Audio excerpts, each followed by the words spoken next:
Hello, hello, and welcome to the All In podcast with Nate Pao. Of course, I am your host, Nate Pao. Today, I'm joined with Evan Knox. Evan is the founder of Caffeine Marketing, and he's a small business investor.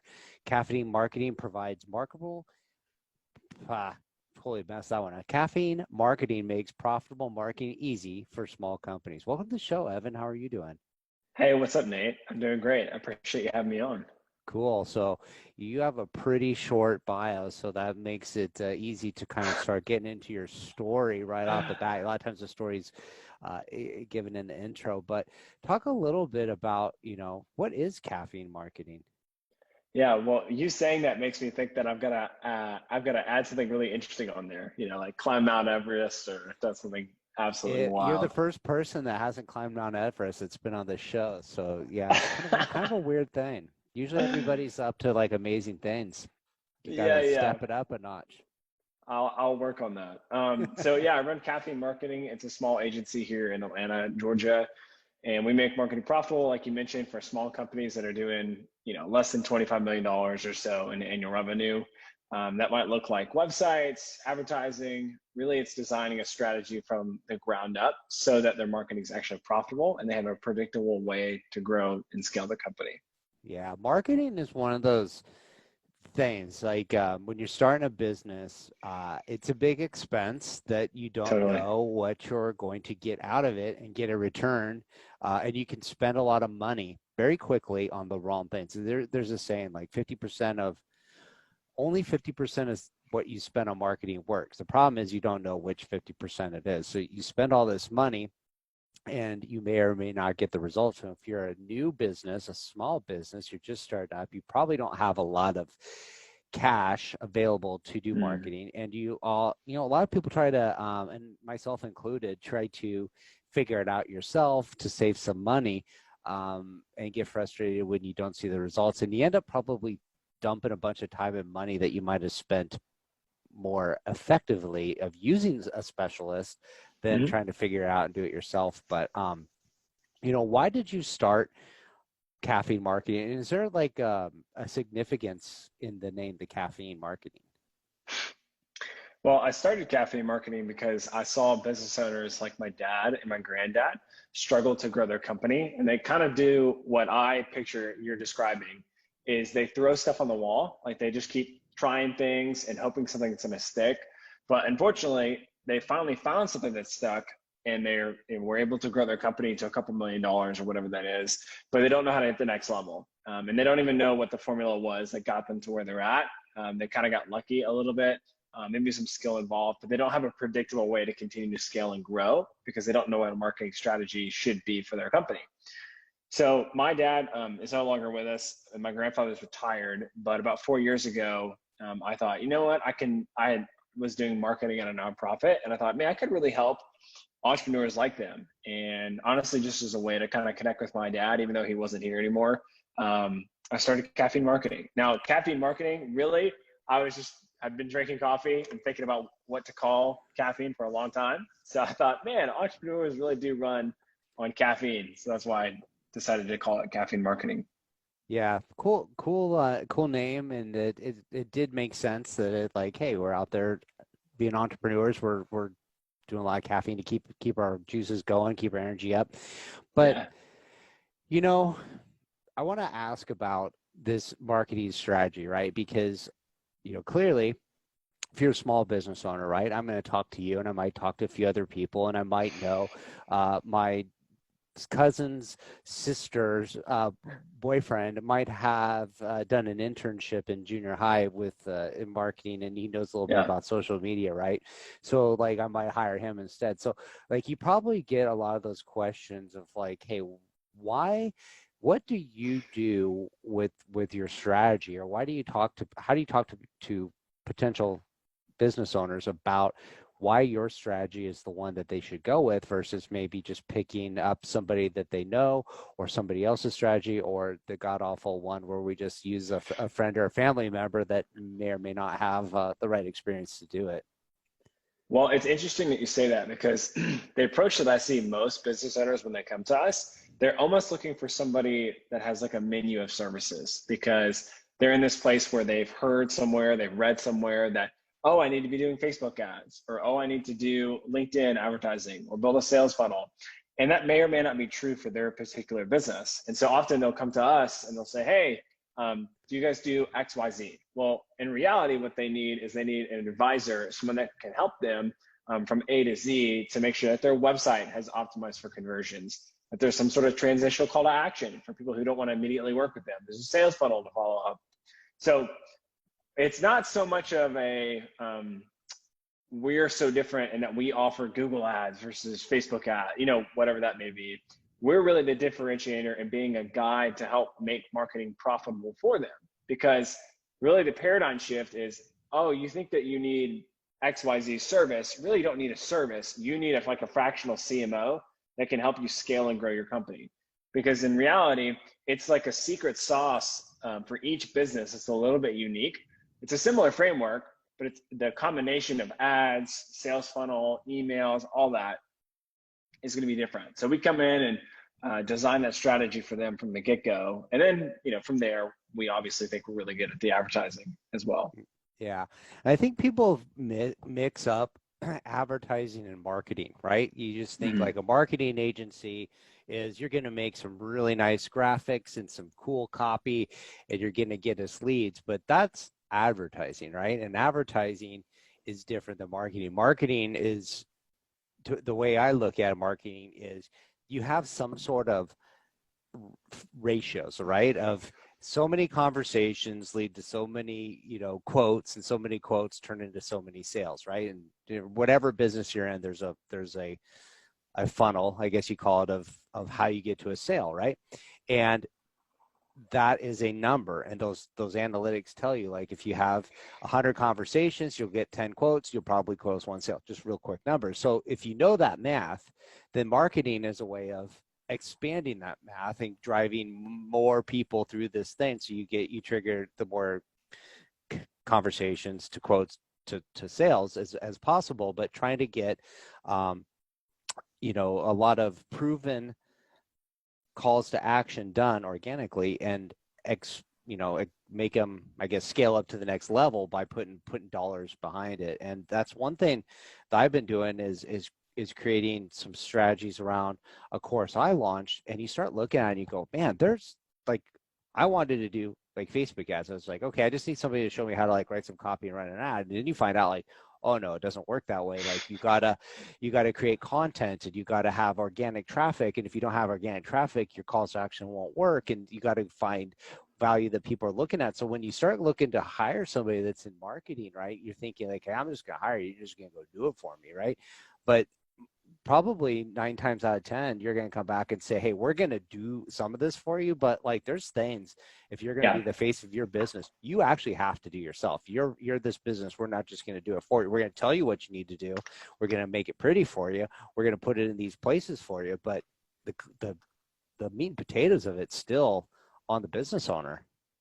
Yeah, and it's interesting that you bring that up, because with us working, we've worked with a couple medium-sized businesses that employ a few hundred people, but most of our clients are those smaller companies. And what I've noticed, well, kind of like what you're mentioning, is organic social. So you have organic and paid. Organic is simply when you post online, you don't pay anything to Facebook or Snapchat or whatever that is, platform of your choice. You're just posting it online, so it's free, it's organic. And then the paid side is when you've created probably some sort of top of the funnel campaign, a retargeting campaign, all of these different very technical things that we do in order to make the advertising profitable. But I'm going to reel this back to say, often for small companies, the organic side, while it's important and it needs to be done well, it's not the greatest return on your investment to hire a marketing agency to do. Now, that's not to say that you can't grow your audience and grow brand awareness there, but I think that it's better served as part of a bigger marketing strategy. So when you mentioned marketing earlier and how you defined it, I like to think of it as 3 steps. You have brand awareness, consideration, and then conversion. Brand awareness, the first problem that you're trying to solve is just to make people aware that you exist. And then second is that consideration phase, when people know that you exist, but they're not sure if they want to work with you. And then third is conversion, the actual event that you want them to do. So buy your product, sign up for your newsletter. It's really a term that can be used across the board for various different events that happen. So if we look at organic and we look at paid, all of this needs to be inside of a bigger marketing funnel where we can go, okay, we've got a paid advertising strategy that's going to acquire new, I don't like the term traffic because I'm really not concerned with traffic. I'm really concerned with sales or growing the bottom line revenue of a company.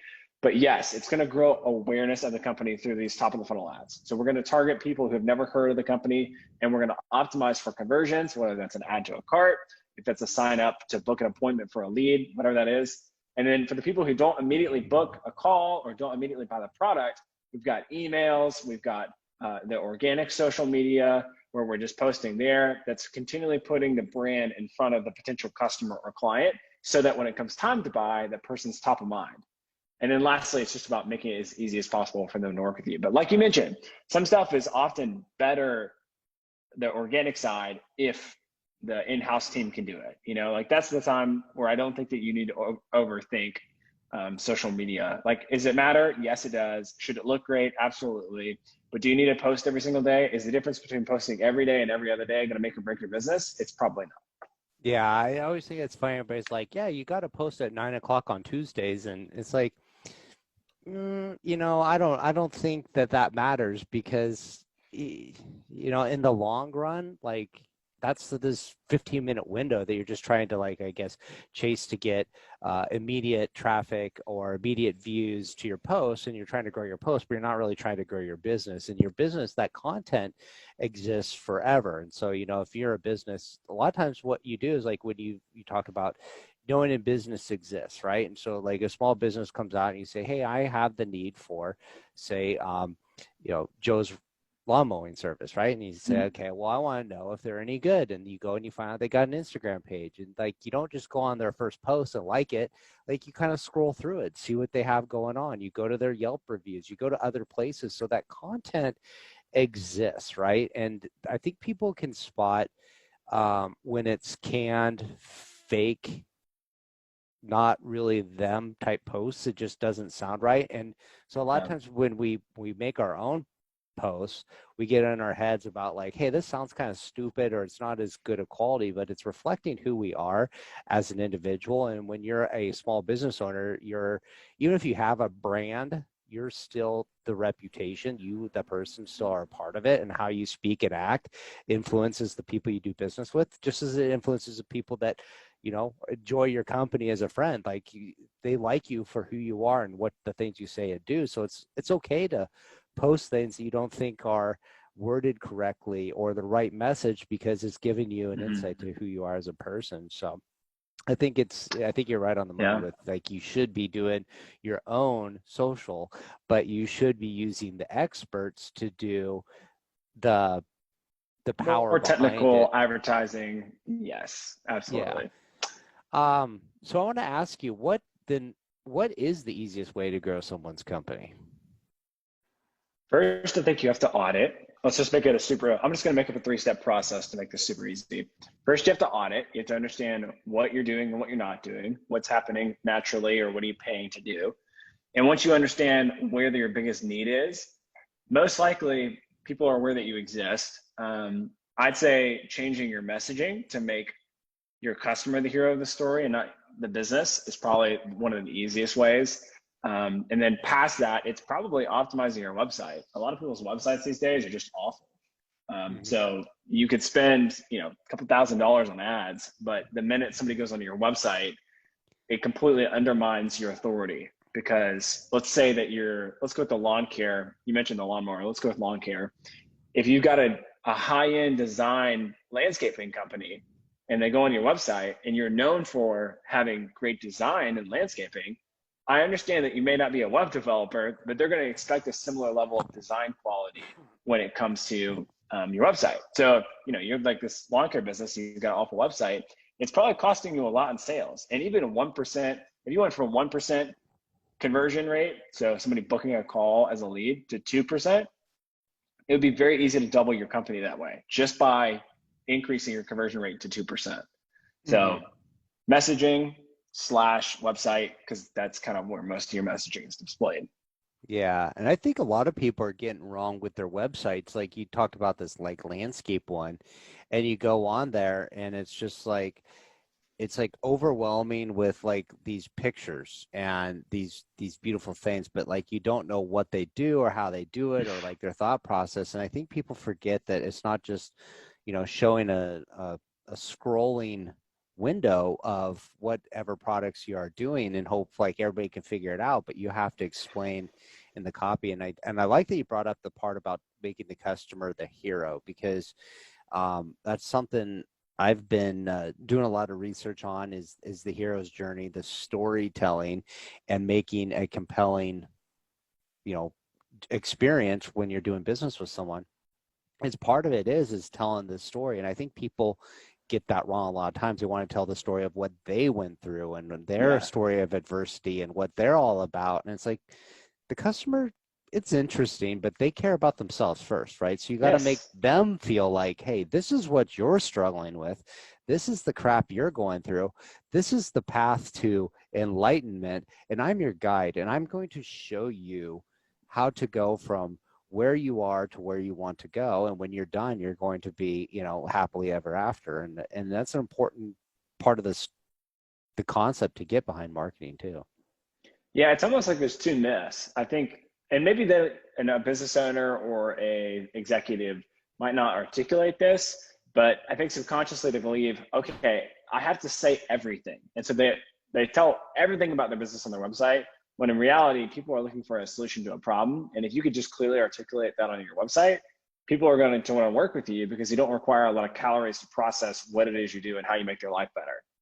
And then the other myth I would say is not so much that I have to communicate everything that we do, but also that um, it has to all be there on your website. Like you've got to have all your different rates.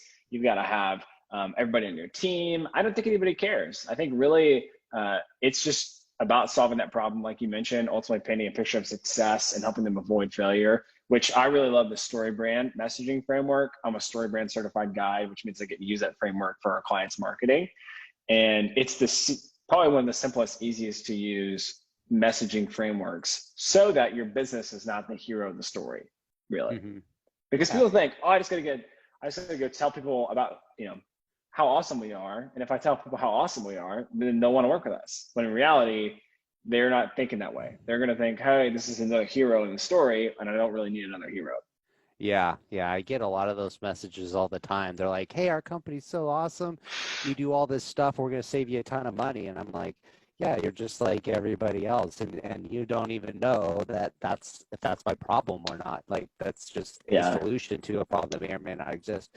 So I want to talk a little bit about your business, not just about like your ideas behind marketing. So yeah, small business owner in yourself, right? And you're doing yeah. marketing. You've stepped out, and it's not easy to build Mm. your own business. So, what are some of the lessons you've learned along the way? What are some of the challenges you've experienced creating your own business that you think would be helpful for anybody else out there that's looking to start their own business or improve their business to think about and learn to overcome? Two things come to mind, if I can remember both. One is I started caffeine just myself. So I founded caffeine myself. I had no business partners, and probably like a year or two into it, I saw the opportunity to partner with another guy on his business, and then I became a partner in his business in addition to caffeine. And I really enjoyed working side by side with another owner. I really like there was this a dynamic and a relationship there where it's like, hey, we're gonna lock arms and figure this out instead of it being a client and agency relationship, which I think that there's always a level of suspicion, no matter how well you communicate or how good the intent is. When you're partners in it, it's not to say that you're friends, but you're kind of on the same page. Like we both have the best interest of the company in mind. We might have different approaches to that, but we both care about the company. So fast forward to that, I've catapulted that into being a partner in like 6 or 7 different companies at this point. And I love being a partner. I love not having everything rest on me. And I think that if I could advise startups or business owners I would not be afraid to bring in a partner in your company, even if it's a minority partner. And even if you like set terms and conditions that are really fair for both parties, I think that that's a wonderful way to breathe life into your business and have somebody else care as much as you do, or if not close to it. That's not to say that having another partner is going to solve your problems. It's probably not. But I think it can be really beneficial. So that's what I would say I've learned over time. And then the other thing is to invest in my strengths. And I mean that like financially as well as like time. One of my, or I guess really stick to your strengths. So one of my first deals that I closed, I was like, oh my gosh, cool. Like we just paid off all our loan debt. And now I've got this like free cash. I was like, I'm just going to take this and invest it. And I decided I was going to follow MSNBC and their stock market advice. And so I ended up investing in some company, which shall not be named. And pretty much after a couple of months, it went down to zero, which obviously is not a great investing strategy. Don't worry, I also have index funds and it's fine. But I was like, I'm just going to do it. I'm just going to buy. It's basically gambling at that point. I was like, I'm just going to put down all some money on this one stock. And while that was, obviously an unwise decision, and there's a bunch of stuff I learned from that, one of the biggest ones for me was, hey, stick to your strengths. And that's not to say that you can't learn stuff, but was I going to become very proficient in trading? No, that's not where I wanted to spend my time. So I became an investor in small businesses. And so that's part of how I become a partner in so many different companies, is by leaning into those strengths and knowing the value that I bring and being able to scale and grow these companies. Yeah. So I want to get a little bit more info from you on being a small business investor, and it sounds like you're doing it through partnerships. And I think a lot of people, and I want to go back on the partnership, is like when you're starting a business, and I've done this too in the past, like you look for somebody to help you with it, and you go, hey, I want to have a partner. And for me, I've looked at bringing people on board who I thought could fill a void of something I didn't want to do, which usually was like something to go out and do sales. And then you start the business and you start running with it, and you realize that that partner isn't as interested in the business as you might be, all right? And then you're not on the same path, and they don't put the efforts in, and all of a sudden you got this business that you're relying on a partner to do with you that they're not going to. And I think the difference here that I've noticed is when you're trying to bring somebody on as a partner to start a business, that might not be the right person. But when you're partnering with people who are already business owners, who are interested in seeing themselves grow, and you're providing diversity in the business offerings, you're providing synergies, you're providing strategies that are in alignment, that's a different partner to bring on, because you are moving in the same path, and you're not looking for somebody to be like, hey, I got a really good marketing agency, but I hate doing sales. Like, I'm going to go partner with my buddy who likes doing sales, but turns out he's got a lot of other interests, and sales isn't just his 100%. He kind of wants to do that on the side, and it's not an alignment. But partnering with a business owner tends to be. So how did you get kind of involved with investing in businesses through partnerships and other means? Yeah, and this also might be interesting just for details, or I guess clarity's sake. So some companies, myself and now my business partners, will either just buy outright, like we'll just purchase, which happens. But probably 60% or so, we're known as being able to take companies that are stuck or plateaued, and then we can 4 or 5x them fairly, I don't want to say easily, but like we're really good at doing that. So as we're known for that, we'll come in and we'll come in as like a 30% partner or something like that. And then what will happen is that as we increase revenue, let's say we hit certain benchmarks that we've all agreed upon, that would ultimately end up the original owner taking home a lot more cash or money or whatever, and have alleviated responsibilities. That 30% could go all the way up to like 75% or something like that, depending on how many times we grow the company over. So there's two approaches that we take depending on the business. Like, do we either buy it outright, or do we come in as partners and then turn around and sell the company after a couple of years? Both are great. I really do like the idea of there being a performance benchmark, because then everybody's on the same page. Like, hey, we're all trying to get the company, and it's all in our mutual interest that this thing succeeds. So that's pretty clarifying. I think you're right, though. somebody who just likes the idea of entrepreneurship, who's just dissatisfied with working somebody else, that's kind of a red flag for me. If they don't like working for somebody, now I'm an Enneagram 8, so I'm very confrontational.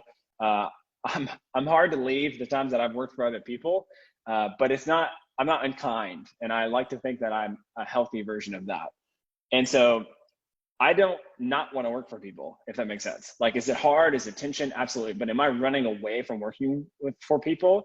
No, because client services and working with business partners, it's not like I've got one boss. It's like both of my partners are my boss, and I'm their boss. Like, I'm mutually accountable to them, and just like I'm accountable to my clients. So I didn't just go from having one boss to no boss. I went from having one boss to like 30 bosses, depending on how you look at it. So all that to be said, I do like your distinction in saying, hey, this person already has business experience. They already know what they're doing. They bring some unique skill set to the table that I do not have. As our current group is kind of divvied up, one guy's really specializes in deal making, and also he's had a bunch of experience with SaaS companies, so he brings that to the table. Another guy's created operations, so as we grow and scale the company, he's able to meet the demand of that and build teams around that and systems and processes. And then I come in and actually am the one growing the company through sales and marketing. Okay. So it's a pretty awesome fit, because now I don't have to worry about deals, and then I don't have to worry about the operations, and then I don't have this conflict of interest, because I remember the first time that it was like 4 or 5x one of our holdings, and we were on the phone together, and I was like, oh, I'm so sorry, Nick. I was like, because he's like working till midnight trying to keep up with orders because he can't hire somebody fast enough. And I'm like, not my problem. I mean, it is, but that's yours to solve, not mine, you know? No, I like the idea of creating these businesses. Instead of you're creating like one giant business with lots of operations, you've created small businesses that are relying on people's strengths to go out and execute and build and grow other things. And you probably diversified a little bit of different interests. So it's a cool way of going about it. Very interesting. So I do like to ask all my guests before we wrap up is what does the words all in mean to you? It reminds me of a buddy of mine, and I'm still in my 20s, but like my early 20s, and we would talk to each other and say, hey, no plan B. And basically what that meant is that whatever we were doing, we were going to do with our whole heart.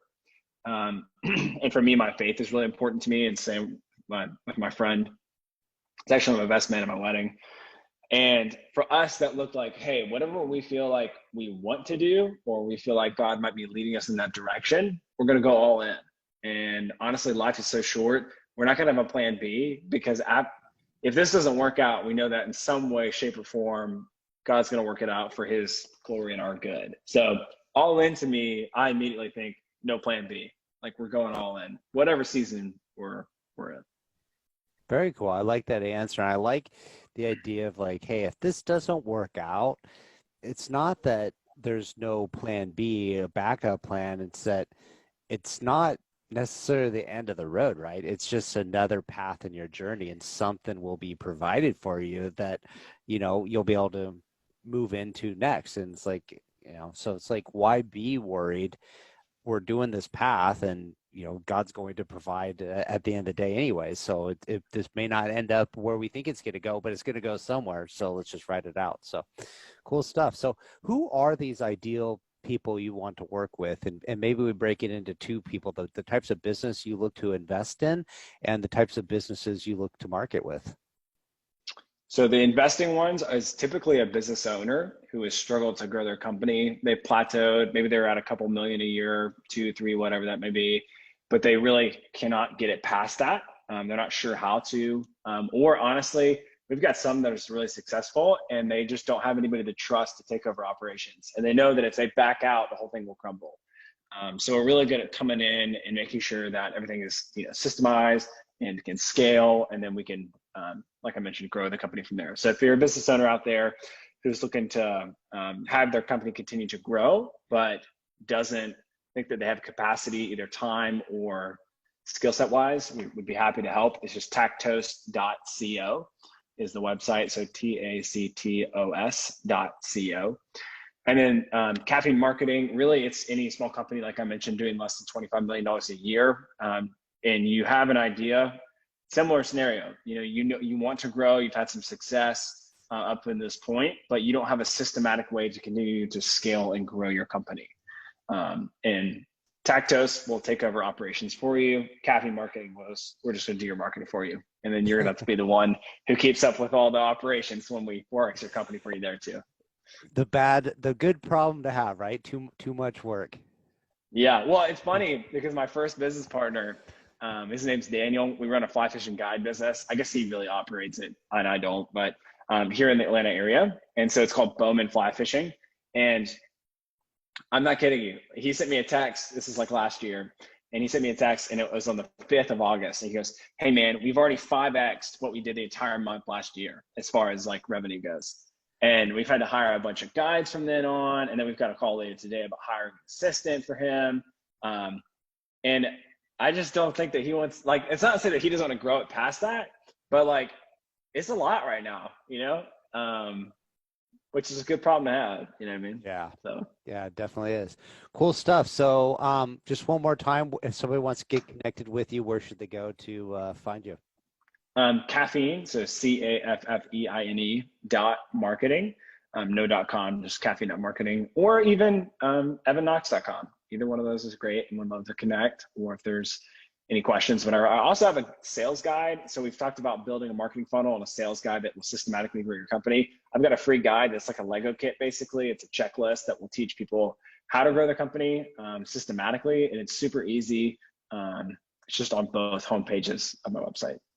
Awesome stuff, man. So I encourage anybody who's listening to go connect with Evan, say hello. If you do have a conversation, let him know you heard about him on the All In podcast with Nate Pale. And just, he's up to a lot of stuff. And I don't know if you've read Story Brand or heard the word Story Brand before, but that's like the industry gold standard, I think, in my opinion. So like he's certified in that. So you're going to know you got a top-notch marketing guru right there for you if you don't have to look any further. So thanks for coming on the show, Evan. Had a great time chatting with you. Love what you're up to. Thanks, Nate. I really appreciate it. Thanks for having me.